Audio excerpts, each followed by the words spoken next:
Welcome to the playoff picture presented by AT&T. After 15 weeks of football, 12 teams now have their dreams realized to go play for a national championship. We are here to break down every single matchup with you, and we have got a cast of characters to do it with. Trevor Matich joining the show as well, and then the familiars here with Matt Simms, Skubie Mageza. I am Sam Ravech. Trevor, you are here to help us kind of decipher what we have seen so far through this bracket, because there are a lot of fan bases out there that are upset. There are some that are jubilant, one of them being Miami. Let's go ahead and take a look at this bracket and what the committee has deemed the 12 best teams in the field. We have got 6 different conferences represented in the field. We also have 6 newcomers that have never played for a college football playoff championship. Multiple group of 5 teams in the field for the first time in the playoff era as well, Trevor. But your first initial thoughts when you saw this bracket released less than an hour ago? 2 big controversies the committee got right. The first one was Miami and Notre Dame. And Miami should have been ahead of Notre Dame because they had similar record, same record, similar metrics, but Miami beat them head to head. And I will tell you this, that as a player, if I have the same record as another team and I beat that team and I see a bunch of people in a catered room, air conditioned, looking for different metrics that would take away my victory, I would turn purple and burst. Rightfully right? so. Yeah. And it's like there's one metric that matters. That's the score board, if everything else is the same or similar. So they got it right with Miami. They also got it right with Alabama. The reason is that they gave favor to the loser of a conference championship game. And what they can't do is elevate a team that didn't play in a conference championship game above the losing team who did play and penalize the team who played in favor of the team who didn't. And so I think they got it right by understanding that, hey, Alabama lost, but they also played in a game that Notre Dame didn't have to play in. Right. And I asked these guys too, but I just want to get your thoughts. Had Alabama not been in this bracket, because we talked about it last year, conference championship games were essentially on trial. And we saw the victors come out in Alabama. But if they had lost the game, missed the playoff, do we see the SEC championship or other conference championships played in the same way that we see them played now a year from today?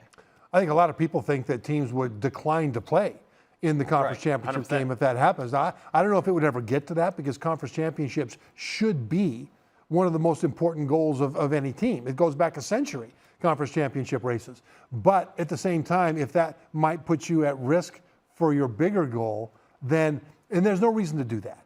There's no reason to make it so that if you lose a conference championship game, you might be out. Right. Whereas otherwise you'd be in. Alabama would have been in the playoff for sure if they did not lose the conference championship game.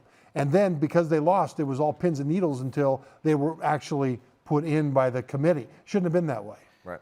Grievances aside, we are now going to go forward here. We understand that the Notre Dames of the world are upset. We certainly understand that Duke is upset as well. But let's go ahead and take a deeper look at this bracket as we look at our unstoppable performances presented by Ram Trucks. And I want to know who you guys think are some of the most unstoppable units in the playoff field. Could be backfield, could be secondary, could be front seven. Matty, we'll start with you. Who is your most unstoppable unit? Most unstoppable unit in the college football playoff is the Texas Tech front seven. David Bailey, Romello Height, Anthony Holmes, of course Lee Hunter there on the interior, but it's the linebacker unit as well to go with it, right? With guys like Curry, the MVP of the game, Ben Roberts from a day ago, and then Mustachio himself and Jacob Rodriguez. That's right. Number 1 in total defense in the Big 12. Number 4 in pass defense in the Big 12. Number 1 in rush defense, only allowing 64 yards per game. And then, of course, number 1 in scoring, only allowing 10 points per game the entire season. This defense is one of the best units in college football right now, one of the more underappreciated units. They don't do a lot of flashy stuff on defense. It's a 4-man rush consistently. They play a lot of zone, but they play fast, they play physical, and they match up well against everyone in the field. Most historic season ever in the history of Big 12, you think, Trevor, what we just saw from Texas Tech? Well, they've got a chance. I mean, certainly the new Big 12, because we had Texas and Oklahoma doing big things before. Yeah, right. But I think looking forward, people thought that the Big 12 would be a nice league with pretty good teams, but didn't have that one team to rise above. Texas Tech right now has a chance to prove that the Big 12 does have at least one team that can compete at a national level. Yeah, they've shown if you invest in your team, they are going to be able to. Right. Of course, coaching matters, chemistry, and all those things. Yes, but sir. if you invest in your program, good things do come from it. And I love what I'm seeing from Texas Tech now. My unstoppable performances / unstoppable team will be the Ohio State wide receiver corps. Jeremiah Smith is not only the best wide receiver in this country, but he's one of the best players in the country. And this guy's only a sophomore. If you look at what he's doing, you see some of the stats on the bottom of the screen: 90 receiving yards per game, 11 touchdowns, 7th in FBS. But then you got Carnell Tate, who, mind you, from a pure wide receiver standpoint, I look at Carnell Tate sometimes as better at that position than Jeremiah Smith is. Obviously, he's a little bit older, and he has more experience in that department. But both of these guys are top 5 in the Big Ten in receiving. You got over 1,000 yards on the year for Jeremiah Smith, and you got over 800 for Carnell Tate. And then Brandon Innes, he's also another guy at the wide receiver, and the third one who has shown potential to be able to take the mantle when it comes down to next year. So I think this wide receiver corps is really impressive, one of the most unstoppable in the country. And then you have a QB in Julian Sain who's really accurate, can get them the ball. I think what we saw in the Big Ten championship game is a defensive front that was able to get after Julian Sain. He had only been sacked 7 times the entire season leading into the Big Ten championship game, and then he was sacked 5 times in that game. So Indiana proved themselves to have one of the most dominant fronts. But if you're able to get the ball to this wide receiver corps, they are the most dangerous one in the country. Ohio State better this year than they were last year, in your opinion, Trev? I think they are. And the biggest reason is I think that at quarterback, Julian Sain is better than Will Howard last year. Will Howard last year, a senior, who's in the NFL right now, and Julian Sain today is better. He's more accurate, especially at the deep balls. I mean, Sain, his completion percentage on balls thrown at least 30 yards downfield is around 70%. Ooh. Think about that. That's just insane. Crazy. And with those receivers down there to catch it, yeah, he's incredible. So we've got the Texas Tech defensive line, very expensive. We know those wide receivers at Ohio State are expensive. So what expensive unit are you going to go with for your unstoppable unit, Trevor? Well, I don't know how expensive this is, but I'm going to go with Ole Miss quarterback Trinidad Chambliss. He's the transfer from Division II Ferris State, and he ends up starting in the SEC, and he's been fantastic. I mean, he went to Oklahoma, one of the best defenses in the country. Yep. Beat them with a QBR of 92.3 out of 100. Then against Georgia, again on the road, he had a QBR of about 91 out of 100. Georgia could not stop Trinidad Chambliss, and they may face each other again in the playoff as time goes on and if things go well. But so far, all the talk has been about the quarterbacks at Ohio State and Indiana and Oregon. But it's Trinidad Chambliss who's the last guy that I want to meet because of his dual threat playmaking ability. And you're concerned with just Charlie Weiss now being the offensive coordinator without Lane Kiffin. How does that affect Trinidad Chambliss? I don't think it affects him at all. I think his main relationship was with his offensive coordinator, Charlie Weiss Jr. And Charlie Weiss can call the plays in the same way that he would with or without the input of Lane Kiffin. So I don't think that'll really matter. And the truth of it is, I think that there's 2 kinds of players at Ole Miss right now. I think one of those kinds of players is players that want to stick it to Lane Kiffin because he left. The other kind are the players that want to show Lane Kiffin he should bring them with to LSU. So I think you're going to see the best out of Ole Miss. Chambliss may be not expensive now. He's about to be pretty expensive going forward. So we can add him to that, 100%. To that group. And you brought it up a couple of times because Trinidad Chambliss is going to be going against Tulane. In their game against Tulane, he absolutely tore them apart. 307 yards passing, 14 carries for 112 yards. So you talk about dual threat. That was one of his best dual threat performances of the entire season, and one of the best performances that we have seen from a quarterback this season. So Trinidad Chambliss, it has been such a phenomenal story. A D2 guy coming in, he was in the Heisman conversation, and to play at this type of level when he was brought in just to be the backup. And now we're talking about him being one of the most unstoppable players in the country. We will see what happens in that game. It was also one of the better defensive games that we saw Ole Miss play throughout the entire course of the season. A lot of reaction on the socials. Let's hear from some of the folks out there who want to chime in. Look like Notre Dame is also independent of the CFP. It looks like they're also independent of a bowl game because they're not going to be playing in a bowl game. Which is weak, by the way. Well, yeah, thoughts on that from the panel here? What do we make of Notre Dame? Because Marcus Freeman doesn't strike me as the type of guy that would make a decision like this, Trev. Yeah, to opt out of a bowl game now seems like it's an emotional decision. I love Marcus Freeman. I love Notre Dame. Many people, if not most, think Notre Dame should be in the playoff. They certainly had a playoff-worthy season. They had so much goodwill because of all of that. But now to opt out of a bowl game, I think that goodwill flips. I think this was a huge strategic mistake, at least for PR. Yeah, and I would say it's not like they're playing in a bad bowl game. They're playing in a good bowl game, especially coming out as the first team out. And for Notre Dame, it is most definitely a emotional decision because we just got the rankings how many hours ago? And just a couple hours later, you've already decided to pull out of a bowl game. Now, this gives other kids an opportunity to compete. Football is football. You get reps on the field, and any reps you have to play this game, you have to be grateful for it because tomorrow is not guaranteed. So to see Notre Dame pull out of the bowl game is really disappointing for me, and I do not take Marcus Freeman to be that type of guy. What about because we're seeing here Sporty tweeting about all of the accolades that BYU has racked up. Nobody better to talk to about the Cougars than Trevor. I feel like they've kind of gotten left out of the conversation in terms of, you know, who should have been at least considered for the playoff with 2 losses. Now, they did lose to the same team twice, but do you think they should have been in the conversation a little bit more on the bubble than they were? Yes, but the problem is not what happened today with the ranking. It's not what happened yesterday with the loss to Texas Tech. That they lost to Texas Tech, they were ranked 11th coming into today, so there was no way for them to move up no matter what. The problem with BYU happened before that. They were 11-1. Their only loss was on the road against a top 5 team, Texas Tech, in the regular season. Their best win was against number 15, Utah. And their metrics, their strength of record is 6th in the nation coming into this last week.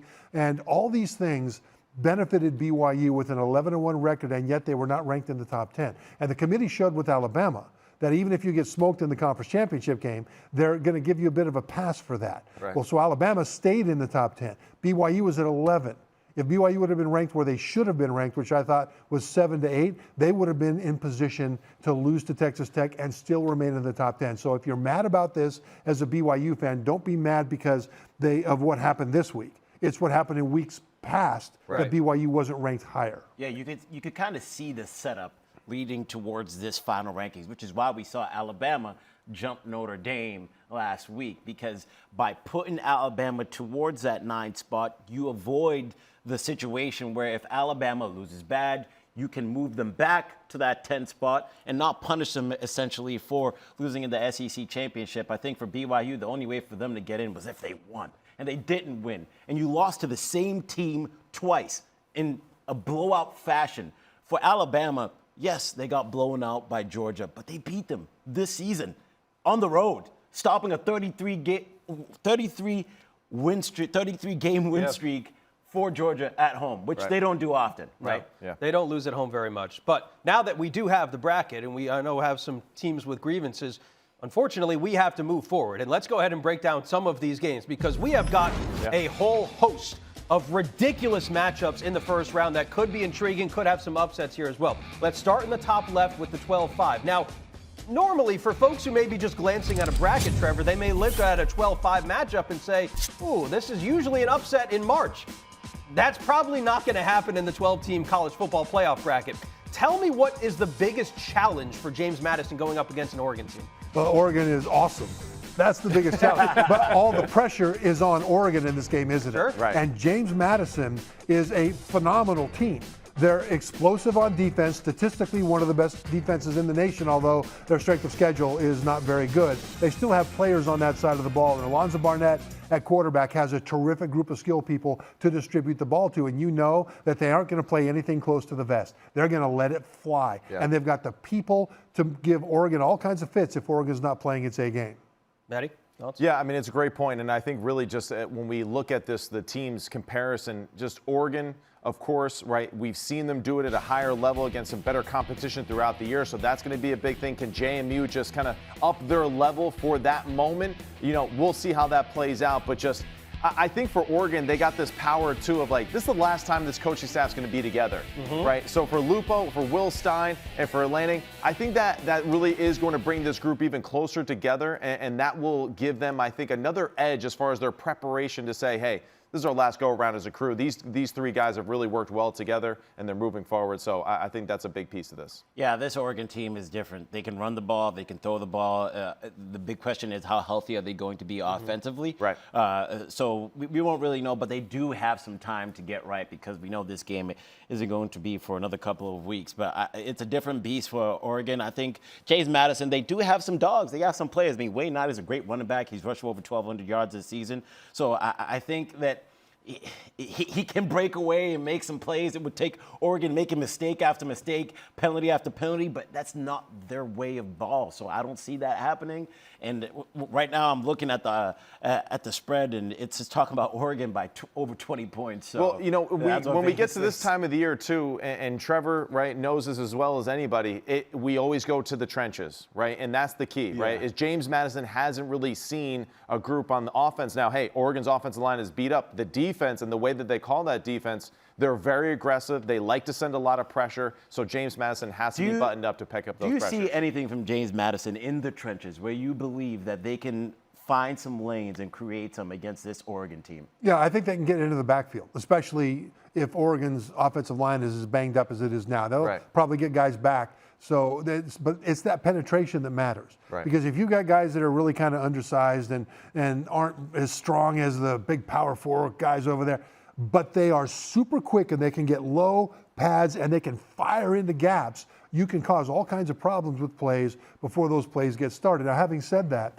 this is the best case scenario for James Madison, but it would really hinge on Oregon looking at, okay, we're going to beat these guys, but then we got Texas Tech. Right. And Texas Tech is really good. We just saw that Big 12 championship game at Texas Tech. Meanwhile, here comes James Madison. Yeah. So that's why I say, if Oregon doesn't play their A game, they're in trouble. If they do, they'll be meeting the Red Raiders. I'm thinking for James Madison, you got to do some big surprise. We're going onside kick, going for it, fake 4th down, trick play. Do what you got to do. Throw the kitchen sink. You got to do some soul searching, some praying on that 3,000-mile flight out west.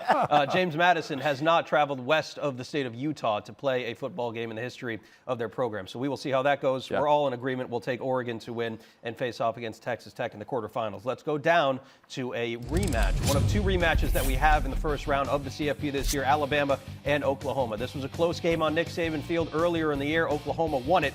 Now it goes back to the state of the Sooners. Alabama, if they are to exact revenge on Oklahoma, Trevor, what do they need to do this go around? Well, I think fans looking at this game take the under. Because we have the template. 41.5 it's opened at, Trev. Take the under in that. I take the under. I take the under lower than that. And the thing is, Georgia's defense just shut Alabama completely down, didn't they? And it wasn't just that they held them to negative rushing yards in this game. They also had a resurgent pass rush that got after Alabama quarterback Ty Simpson. And the Oklahoma defense is better.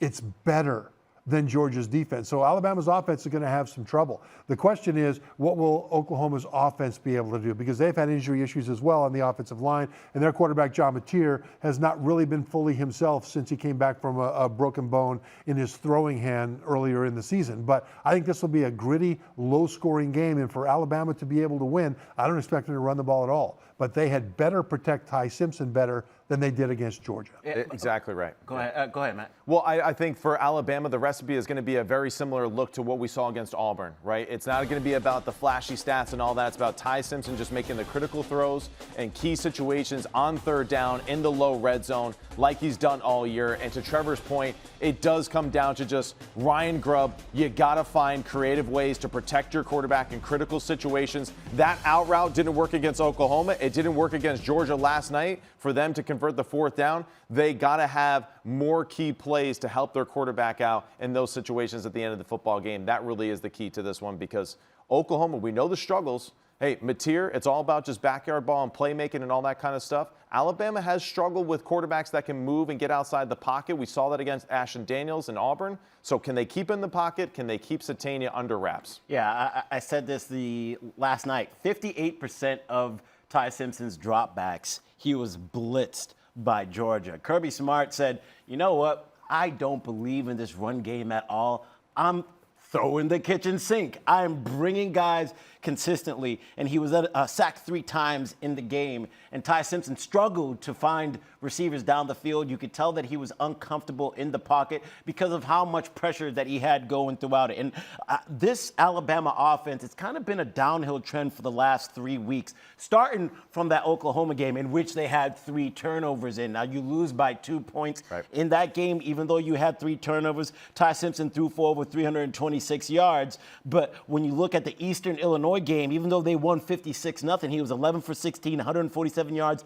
no touchdowns, 2 interceptions. So now you see this trend against Auburn. Same struggle. It wasn't clean, but like you said, you just got to make the right plays. And I think that's going to be the same thing in this game against Oklahoma if Alabama's going to come out on top. Oklahoma has looked like a better team on the road than they have at home this year, with the road wins at Tennessee and at Alabama. And you look at how they finished. Shaky in their last 2 games against the 2 Tigers in the conference, Missouri and LSU, and also they lost at home to Ole Miss. Maybe one of the reasons why Alabama's favored by 1.5. That's a pick 'em. We're going to go with Alabama to win this game in our bracket. So it will be Alabama and Indiana matching up in the quarterfinals. Moving on down to our second rematch in the first round. It is Tulane and Ole Miss. We talked about the historic day that was the Trinidad Chambliss coming out party in this game. Threw for over 300, as you mentioned. Scoob ran for a season high 112 in this game as well. The defense, though, Trev, was great for Ole Miss. They held Jake Retzloff to 0 of 9 starting this game passing. He had 56 passing yards in this game. Do you see a replay of this game coming up in Oxford? I see a general replay, Sam. Here's the thing about Retzloff, though. He is an incredibly experienced quarterback. He's played a lot of football, and he can burn you in a lot of different ways. He's got a laser for an arm. I mean, he can sling that ball deep down the field on a rope when he wants to, and then he can take off and run. He's the ultimate combination of experience to run the system from the pocket and playground, junkyard, go out and just go play kind of a guy. And so I think he'll look at what Ole Miss did on defense the first time around and shut them down completely. Only scored 10 points against the Rebels in the regular season. And he'll find some of the things that they missed, the opportunities that they could have taken advantage of, and he will attack there. I think Ole Miss still wins this game, but I think it'll be a much more difficult task for them than it was the first time. What were some of those opportunities that they missed? I'm curious, Matty. Like, is there anything that I remember watching that game together, and we were like, I thought Tulane may put up a bigger fight than they did, but is there anything that you see on the tape that maybe Tulane can exploit with Retzloff? Well, you think just this time around, just a Retzloff and his experience within the offense now, that there's just a little bit more of a confidence there, the normal drop back passing, and of course too, just with all the movement that we had with Ole Miss and their coaching staff, that Tulane has maybe come closer with that gap, but ultimately, I take the over in this football game. I think there's going to be a high-scoring matchup. I really do think that Tulane can move the football consistently against this Ole Miss defense. They'll do it better than they did the first time around. The question is, can Tulane keep Trinidad Chambliss and Quan Lacey in check for this game? If they can run the football effectively with that duo in the backfield, that opens up one-on-one opportunities to their amazing skill group and Alexander, Lee, Stribling as well. And don't forget Daquan Wright, who's a fantastic tight end in one-on-one situations. Yeah, Ole Miss did anything and everything that they wanted to offensively during their first meeting, over 548 yards in the matchup and 7-11 on third down. So I think Lacey is going to end up being a factor here. You don't even have to use Trinidad Chambliss as much, because I feel like Lacey got better as the season went along. So you can really lean on him. Now the question is, how's this Ole Miss team going to look like without Lane Kiffin on the sideline? I think everybody's going to be watching, but like we've said many times, I think this team is going to be pissed off for greatness, just to show everybody that, hey, even though he's no longer on the sidelines, this is still the same team that ended up getting 11 wins this year. Want to see how they channel that emotion, too, because that can work against you at times point as well. So we're going to take Ole Miss to advance and take on Georgia in the quarterfinals. All right, we got to go quickly here because we're running a little heavy. 10-7 here. Miami in the field. No discussion there at this point in time. But I think these are two teams kind of going in different directions, at least perception-wise. Texas A&M and Marcel Reed have looked a little bit shaky, especially against Texas, and Miami has played like just world beaters down the stretch of the season. Thoughts on the matchup, Trev? This is all about Carson Beck, Miami quarterback.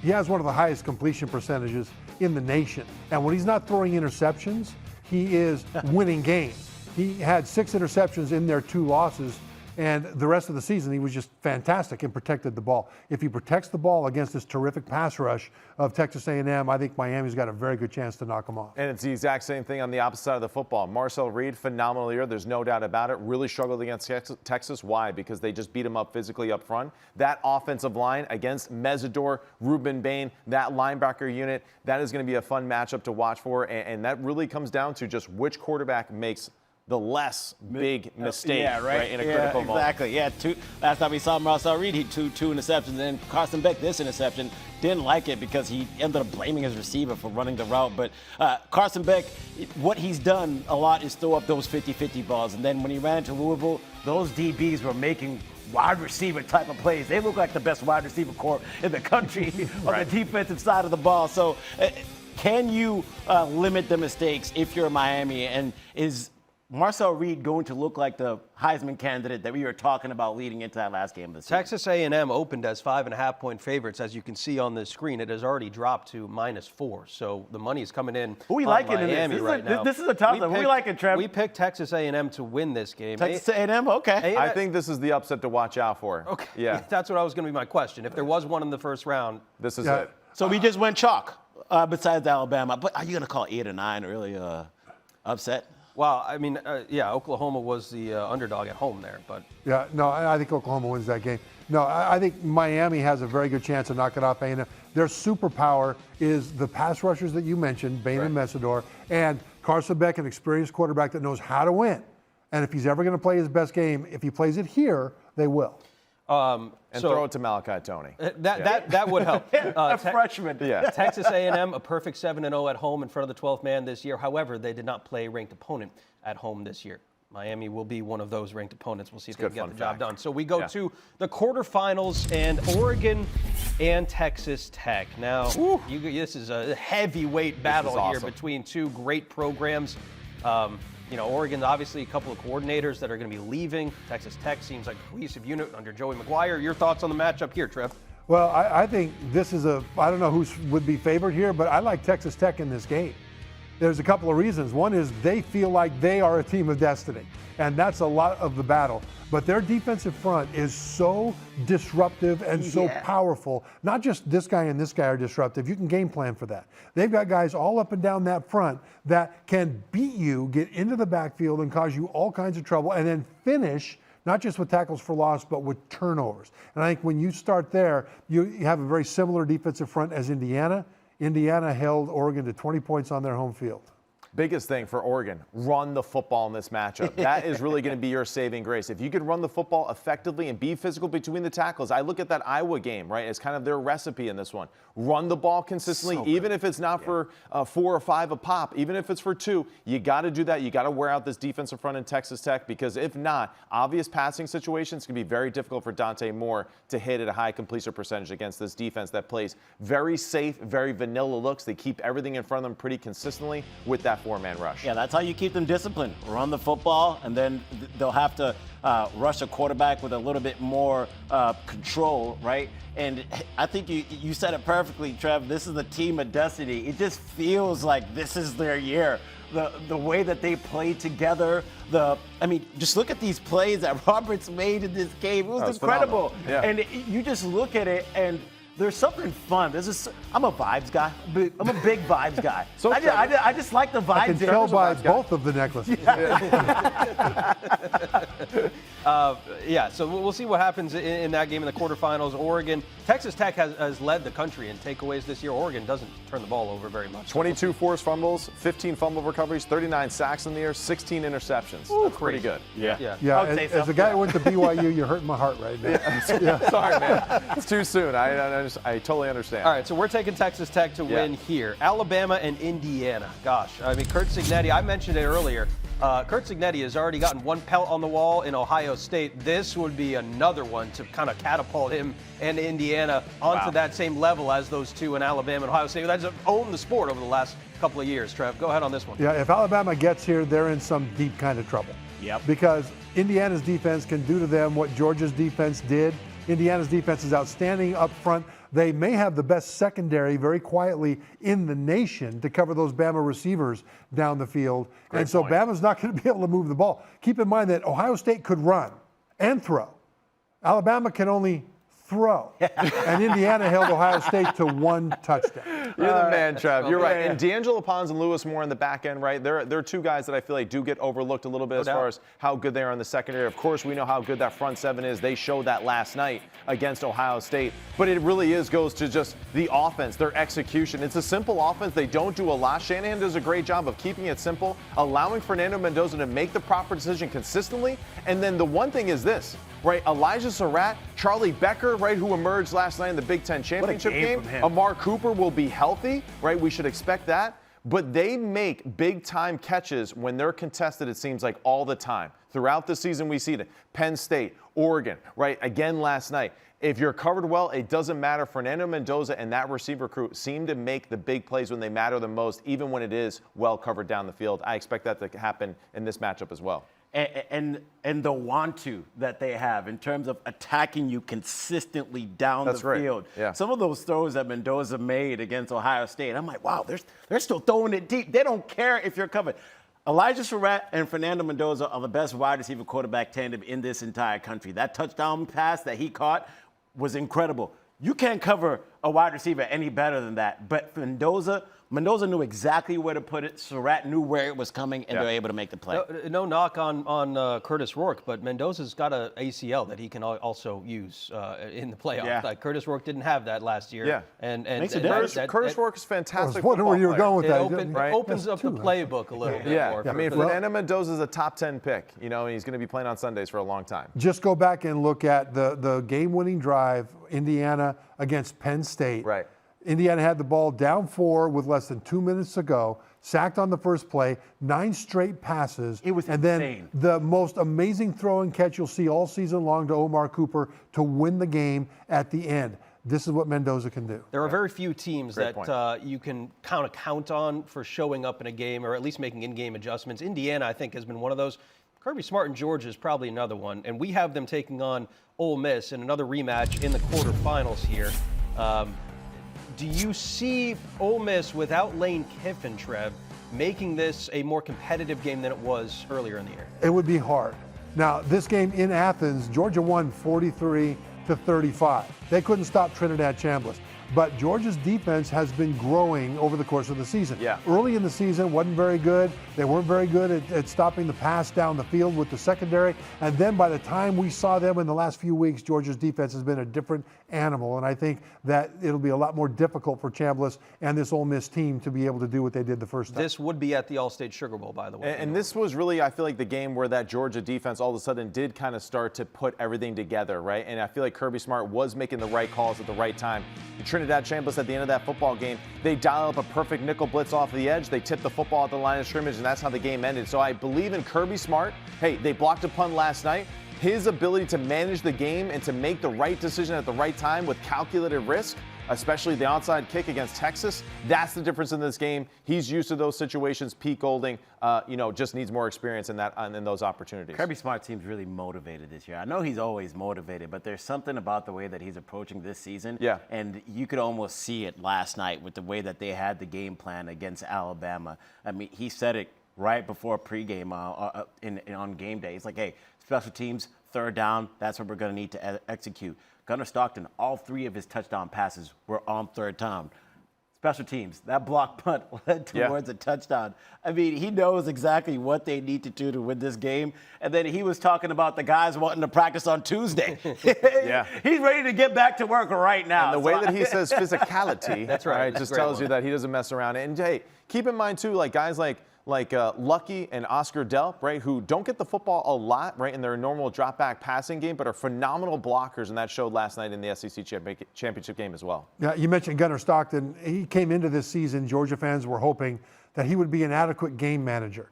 He's turned into a terrific playmaker, right, and that makes a big difference too. Yeah, we picked Georgia to advance to the semifinal here for our collective bracket here. The final game in the quarterfinals includes Texas A&M and Ohio State. Get this, Trevor, it would be played at the Goodyear Cotton Bowl. So you would have A&M playing in their home state against Ohio State. That's a home game for A&M there. But Any of those fans play defense? Yeah, I don't think so. I think Ohio State last year had a roaring run in the playoff because they finally said, look, We'll run the ball some, but we have future first-rounders at wide receiver, and we're throwing it to them. And I think they'll do this again. A&M secondary, very good. One of the best in terms of limiting yards after catch in the nation. One of the best tackling secondaries in the nation. But they have not faced an array of wide receivers and tight end in Max Clare as they will face if they play Ohio State. And I think it'll be a different animal. Yeah, that's going to be the question, right? Can Craver and Concepcion win consistently in the back end against that secondary? We saw, of course, just what happened in the game last night. But I think overall, Matt Patricia and the secondary, this matchup favors them a little bit. I think that defensive line will be able to create pressure, collapse the pocket, make Marcel Reed a little bit one-dimensional as far as not being able to use his legs and gets out of the pocket consistently. I think that the secondary can handle the Texas A&M receiving core. We're still at the situation where this Ohio State defense has not allowed a team to score more than 16 points on it all year long, right? There were some moments where Indiana was in the red zone after they got the turnover, and you thought they were going to be able to get 7, but no, this Ohio State defense held firm and held them to 3 multiple times. I think Caleb Downs is also still one of the best players in the country. We saw him make some plays yesterday. Yeah. This defense will cause some trouble for A&M, and I think Ohio State will come out with this. I can't get the South Carolina game out of my mind. Like, if that happens again, you play another 30, like, forget about it. Your hopes are done. So we're going to take Ohio State into the semifinals for a matchup against Georgia. Where have we seen that before in the 14 playoff? But let's start at the top here with Texas Tech and Indiana. Indiana's been a wagon, Trevor, but so too has Texas Tech. This is a fantastic matchup. Thoughts on it? I think you've got two defenses that are very similar in what they can do in terms of disruption, especially up front. I mean, look at how the Indiana front dominated the Ohio State offensive line and didn't allow Julian Sayin, the Buckeyes quarterback, to do much. I think that they'll do the same thing to Texas Tech. Texas Tech can do the similar things to Indiana. It'll come down to which passing attack will be able to overcome that pressure. And I think Fernando Mendoza of Indiana will do better. This is an awesome matchup. It's one of my favorite ones if this were actually to take place, right? Because I feel like this is just for the overall health of college football. It's great to see Texas Tech and Indiana now in the semifinals in this matchup. Right. And really, you're right, Trevor. It does come down to just the quarterbacks and which group can get the big plays down the field. I also am going to err towards, right, just Indiana. Right, Fernando Mendoza, the way that he's playing, no doubt. Reggie Virgil, Caleb Douglas, Coy Eakin are a phenomenal receiver crew for Texas Tech. But just seeing what Indiana does and their ability to maybe be a little bit more traditional with their running style, I think also will help them navigate that tough defensive line in Texas Tech. I think I look at these two teams and I say to myself, all right, do you have different ways to beat me? Texas Tech has shown me that their main way to beat you is with their defense. Indiana has shown me that they can beat you in so many different ways, which is why I lean towards them. This Texas Tech offense has shown that if they don't have their starting quarterback under center, they will lose the game. That's their only loss of the year against Arizona State. Barrymore was not in there, and they haven't necessarily performed at a high level offensively when you talk about the best teams in the country. Texas Tech defensively, elite. The mustache crew, elite. That defense, elite. But the offense, I do have my questions there. And then when I look at Indiana, they check all the boxes. So I'm going to go with them. Well, who has a better mustache? Jacob Rodriguez of Texas Tech or you? I'm gonna give it to Jacob. I keep it balanced. Okay, you know what I mean? I keep a good balance. I like it though. Sam has a pretty good mustache if he shaved everything. J-Rod's got a good one, man. Their whole team is. If this matchup does come up, though, both of you have to rock mustaches for that game. All right, for the wrap up. Fair. Okay, if Texas Tech wins, we'll rock a mustache. He goes on New Year's. He's thinking about the photo ops. He's already concerned. Well, this game, by the way, would be at the Chick-fil-A Peach Bowl on January 9th, actually. So we're past New Year's. That's okay, good. There you we go. got to pick this game. Who do we think is going to advance to the championship? Indiana. Texas Tech or Indiana? Yeah, Indiana. Indiana? Yeah. Okay. We're all picking Indiana to advance to the championship game. Texas Tech has 12 wins this year. Every single one of them has been by at least 20 points. I don't know that you look at by the way, you look at the path for Texas Tech. I'm not going to scoff at James Madison, but you would have to beat Oregon and then Indiana and then maybe either a Georgia or Ohio State to win the national championship. I mean, that is brutally hard. But let's talk about that Georgia-Ohio State game there it would be in the Verbo Fiesta Bowl on January 8th at 7:30 Eastern Time on ESPN. This is, we've seen this in the 4-team playoff. We're going to maybe see it again in the 12-team playoff, Trevor. Yeah, the best thing that happened to Ohio State from a national championship run perspective is losing to Indiana in the Big Ten championship game. Remember, they lost their last game of the season last year against Michigan, and they came into the playoff with a white-hot fury. And they took that out on everybody that had the misfortune to stand in front of them over the course of the playoffs. And I think they're in the same position now. You know, they were the team, they're number one all year, they're the great team. All of a sudden, bam, they get handed to them. Handed to them by Indiana. And now they're right back where they were at the end of last year. And I like the fact that Ohio State's at its best when they're not precise and all the pretty surgical things that we've come to know from them, but when they're just plain mad. Yeah. You know, the one difference I would say to that, though, is that Will Howard seemed to be kind of like the heartbeat of the team last year. Galvanizing. He really did. I feel like just like his toughness, his leadership, it did seem like it kind of just stabilized everything and how the team felt about themselves. I expect Julian Sayin to have that role as well, just not this season yet, right? Because he's still learning on the job, and no doubt he has played phenomenal. But Will Howard, you know, all of the experience in college football really paid off for him before he even got to that moment at Ohio State. We haven't seen that yet from Julian Sayin. I'm just going to go with Gunnar Stockton, Kirby Smart, and the fact that they can just kind of out-tough Ohio State in a critical moment. I apologize, Ohio State fans, for saying that word. I think you just called them soft. I did not call them sure soft. did. I'm Sure just saying did. that Georgia might be, I've seen them be a little bit tougher than you in certain games. Just write down No Charlotte, SEC bias here. Maybe a little bit, yeah. Oh, man, this is such a tough matchup to pick because from a talent perspective, I believe in what Ohio State has on their roster. But then from your point, from a toughness perspective and a Kirby Smart perspective, which I just brought up earlier in the show, I do believe in Georgia there. So it's tough. I'm kind of going to lead this as a vote to the crew to see who Georgia. we pick. Yeah, we took Georgia to match up against Indiana in the national championship game. It could very well be a Big Ten championship rematch. Wouldn't be surprised if it was. But we went Indiana and Georgia. So, again, all hypothetical. We still got to play the games on the field. But that's the fun of doing a show like this with a playoff picture. But thoughts on if this were to be a national championship game between Indiana and Georgia, which I think it wouldn't be very hard to make the case. They have played like two of the best teams, especially since the calendar has flipped to November. Sure, and I think this game would come down to one major thing, and that is the Indiana pass rush against the Georgia offensive line. Indiana overwhelmed Ohio State's pass protection, and this is sacking and pressuring a quarterback in Julian Sayin that wasn't under much pressure at all this year. Georgia has been better at rushing the passer later in the season, but still, in terms of sacks, they're one of the lowest in the SEC. And so I think you've got a better pass rush going into this on paper from Indiana, and I think that's the difference. Yeah, I mean, Landino, Tucker, Daly on the defensive front there for Indiana, that'll be really just the key of it. Like, can they protect in the interior part of that defense? And of course, just the different pressures that Indiana runs there. That's the best thing that I think Brian Haynes has really kind of added to what this defense does. He's done a great job of mixing in different types of pressures from the linebacker unit, getting guys like Hardy and Fisher involved in that, and they're very good at rushing the passer. The difference, it seems like, for Indiana in the big games has always been Fernando Mendoza with the throws that he has made in clutch situations. Trev, you brought up that Penn State game, and I will never forget seeing Mendoza get sacked, stand up, and just fire torpedo after torpedo after torpedo. I think I'm leaning towards Indiana to win this, but let's see where we go. Yeah. Matt just told me that torpedoes go under the water.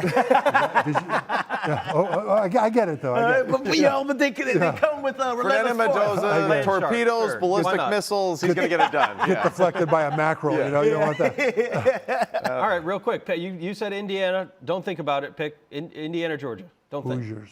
Okay. Ooh. Indiana. Oh! Wow. Hoosiers? Wow. Oh, really?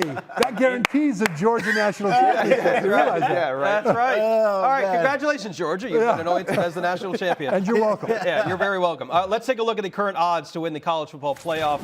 According to our good friends at DraftKings, we've seen who the favorites in the field, and AT&T keeping us connected with fans at home. So we now go to the fan vote presented by AT&T. We've got a question in our YouTube chat right now. Which dark horse team is poised to bust open this bracket? So if you're watching on YouTube, cast your vote now, and then we'll announce the results in a little bit. But while we wait for those votes to come in, we've gone through the bracket. I want to know from you guys, who has the best path to the national championship? When you look at this bracket, historically, we've talked about the 5 seed being one of those teams, but you look at Ole Miss at the 6th spot is quite favorable as well. But who's got the best path to the national championship? Yeah, go ahead. I believe it's Indiana, because I do feel like they match up extremely well with both the 8 and 9, the 5 and 12, and of course with Texas Tech. I feel like just their style of play is the one that can adapt most to all of those teams that I just mentioned. So I would say Indiana probably has the best path as far as, hey, Alabama being one-dimensional, Oklahoma being one-dimensional on the offensive side plays into their favor. I think they match up well against Oregon. We saw that in person, right? And Texas Tech, I do believe that their offensive line can at least deal with that defensive line in Texas Tech. So I'm going to say Indiana has the best path. Yeah, I think Ole Miss, I would have to say, because their first round game is against Tulane. And they've already smoked Tulane in the regular season on their home field. This will be at Ole Miss as well. And then if they beat Tulane, then they've got Georgia. And Georgia's been playing exceptionally well, but Tulane went to Georgia and gave them all they could handle last time around with a quarterback, Chambliss, who's much more experienced now than he was then, and this will be at a neutral field. And so I think they've got a good chance to at least get to that national championship. Well, I mean, who knows, too? Maybe Miami knocks off A&M. You get some chaos along the way, and they make a run, and then all of a sudden you're facing off maybe against like a Miami team in the semifinal. That's my dark horse team right there. That number 10 spot, Miami. I feel like, no doubt, and this is what's interesting. I feel like the 7-10 in general, I can see both Miami and Texas A&M winning 4 games in a row, and I can also see both of them being one and done. Okay. And when we talk about Ohio State, being angry. The best thing that would have happened to their national championship run is losing to Indiana in the Big Ten championship game. Right. And that's good. But you've got the same thing going on right now with Miami, because Miami was talked about as not going to make it. You're not going to make it. You're not good enough. You beat Notre Dame, but Notre Dame's going to be in instead of you.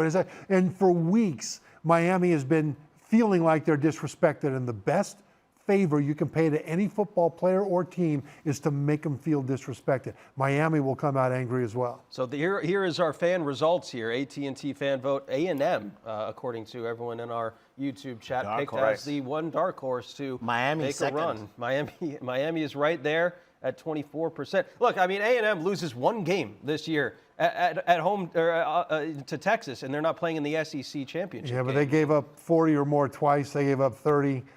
So their defense can have some troubles sometimes. So you're saying when it's right, it's really good. When it's wrong, it's really bad. And they'll give up some big plays. We'll see how they lock down. All right, you can sign up now at ESPN.com to fill out your own CFP bracket challenge. We are out of time. That was a blast to run through that bracket. We only went 20 minutes over. Well, it's okay. That's good for our show, Trevor. That's really good for these guys. All right. Actually, a new PR for us. Put it on the flag. Trevor Matich, Matt Simms, Skubie Mageza, our entire crew. Thanks for letting us go 20 minutes over to talk some college football. Thank you so much for watching. Playoff Picture presented by AT&T. Enjoy the games, everybody.